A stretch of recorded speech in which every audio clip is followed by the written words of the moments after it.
Mga ka-LG, dito tayo sa ating second batch na talong.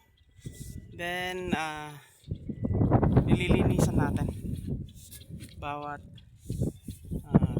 row. Ayan o, para walang pamahayan ng mga hoppers kasi ang ngayon mga lumilipad, mga insekto ang kalaban. So ito, nililinisan natin yan. Then patubig ulit ang next na activity natin. Lalaglagan natin ng maglalaglag tayo ng chicken manure dito, yung fermented. Okay, tipid-tipid tayo sa inputs. Gagamit tayo ng mga natural na pamamaraan para makatipid.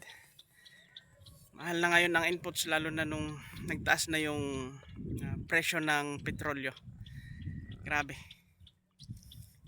aray ko. Farming.